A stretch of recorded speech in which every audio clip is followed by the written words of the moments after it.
I thought I saw your face today, but I just turned my head away, your face against the trees. But I just see the memories as they come, and I couldn't help but fall in love again. No, I couldn't help but fall in love again. Perkenalkan, kami dari kelompok 9 yang akan melakukan penyuluhan PHBS khususnya yaitu tentang kebersihan air dan kebersihan jamban. Sebelumnya perkenalkan, aku Riana Najah Azhara, kalian bisa panggil aku Riana dengan NIM belakang 026. Dan di sini ada teman aku. Saya Dia Wardatul Jana, biasa dipanggil Warda dengan NIM belakang 076. Saya Zahra Putra Wardani, biasa dipanggil Zahra dengan NIM belakang 066. Saya Zahra Ayumi Wanihyun, biasa dipanggil Ayumi dengan NIM 080. Saya Sinta Wahyu Lestari dengan NIM belakang 090. Ikutin kita terus ya. Dadah!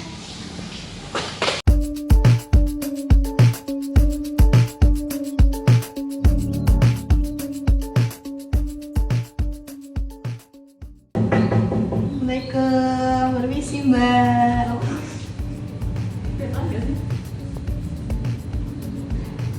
Oh ya lagi. Salam, siapa ya? Mbak, ini kami dari mahasiswa Poltekkes Kemenkes Semarang.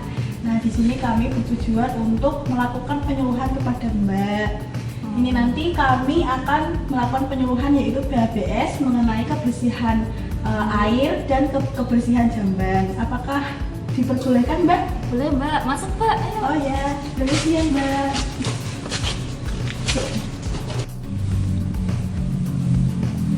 Ya semua? Sudah.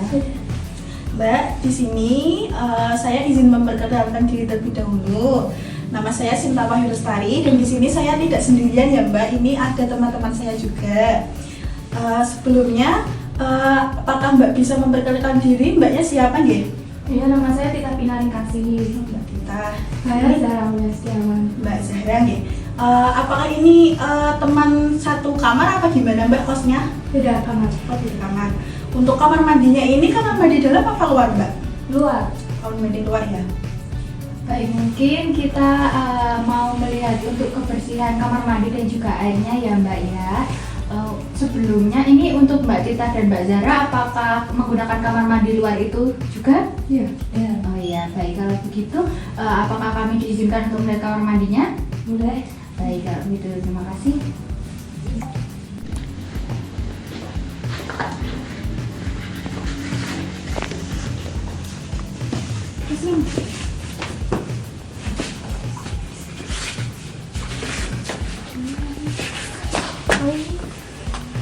Umurnya juga yang di sini ya Mbak?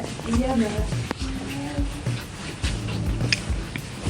Mbak, ini kamar mandinya. Iya. Di sini ini buat bareng sama satu kos semuanya. Iya. Mbak Tita ini nyucinya juga di sini? Iya di sini. Boleh saya lihat dalamnya? Boleh Mbak.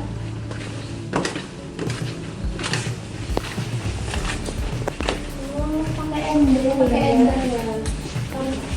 Biasanya ada yang jongkok sama ada yang duduk.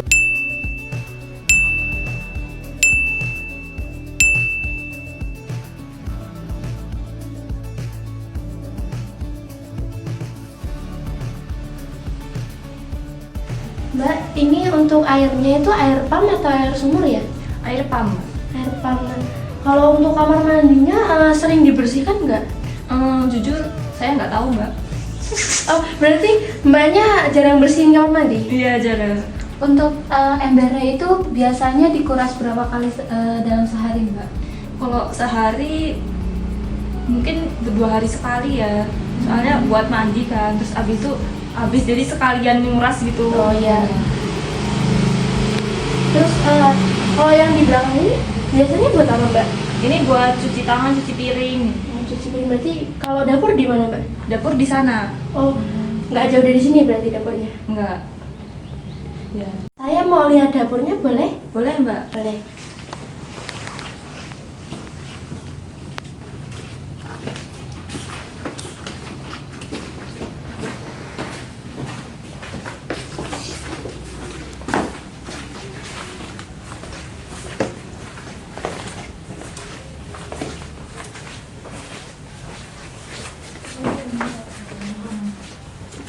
Oh, dari dulu di sini. Nah, ini sering ada yang masak, Mbak? Iya, saya sendiri. Oh, sendiri. Mbak biasanya kalau masak kan ini nggak ada kerannya. Biasanya kalau ngambil air gimana? Oh, kalau ngambil air buat masak saya pakai lem mineral. Oh, lem mineral. Pakai air galon. Berarti nggak ngambil di kamar mandi? Enggak. Oh, enggak. Baik, kalau begitu kita masuk ke dalam buat sama Mbak Zahra ya buat ngobrol kembali.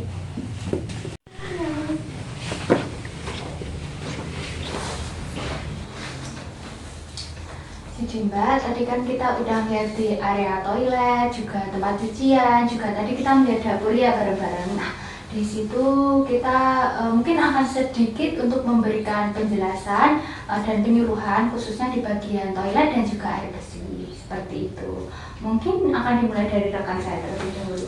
Kan tadi saya udah lihat jambannya ya. Nah, jambannya itu tadi terlihat kotor sedikit.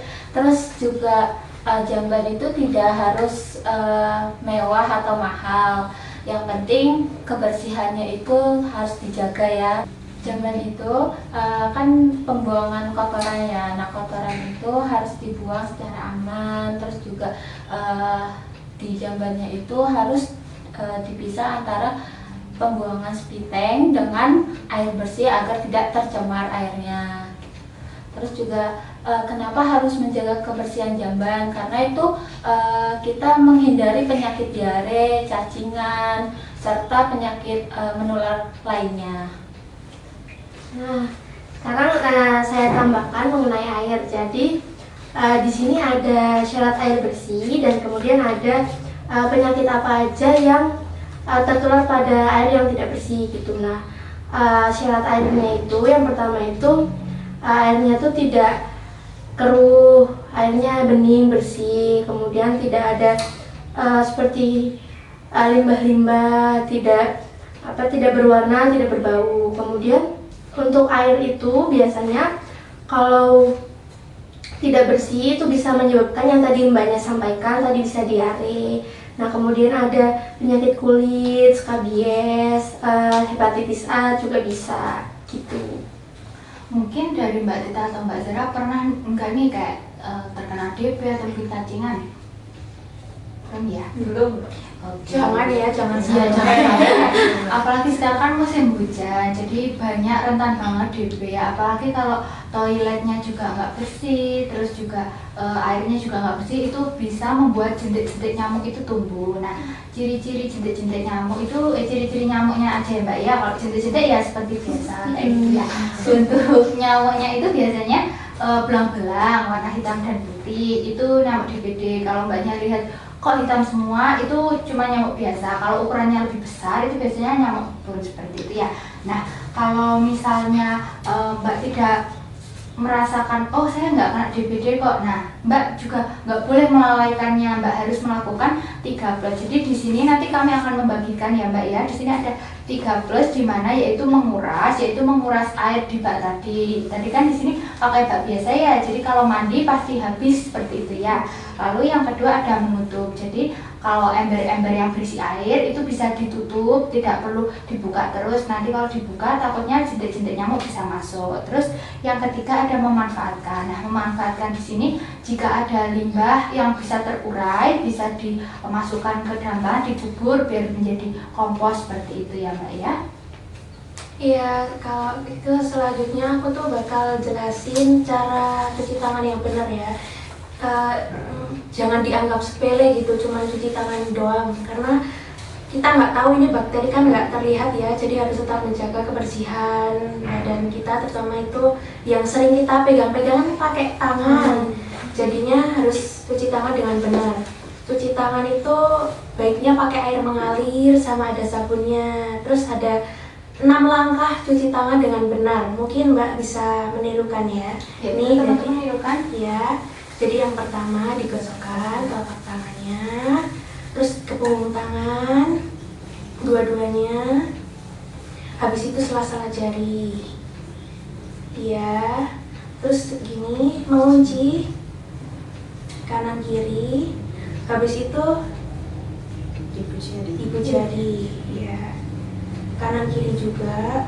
terus kukunya bisa digosokkan dan apa-apa gitu. Itu ya pakai sabun juga.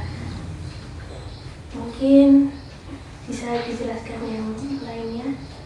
Kemudian untuk pengelolaan sampahnya ini Mbak, biasanya Mbaknya itu kalau sampah dibuang di tempat sampah terus dibuang apa gimana Mbak?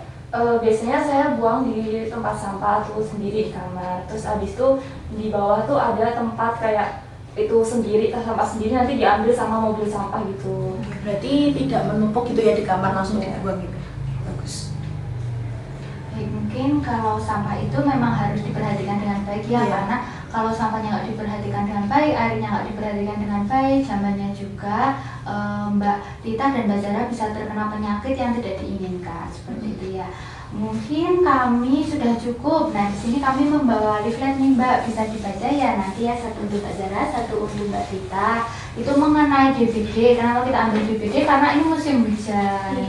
Banyak yang kena DBD, takutnya kalau misalnya di sini itu rawan karena kos-kosan ya, dan kamar mandinya juga dipakai bersama, jadi takut terkena DBD seperti itu. Mbak, mau nanya dong, buat cuci tangannya itu kapan aja ya?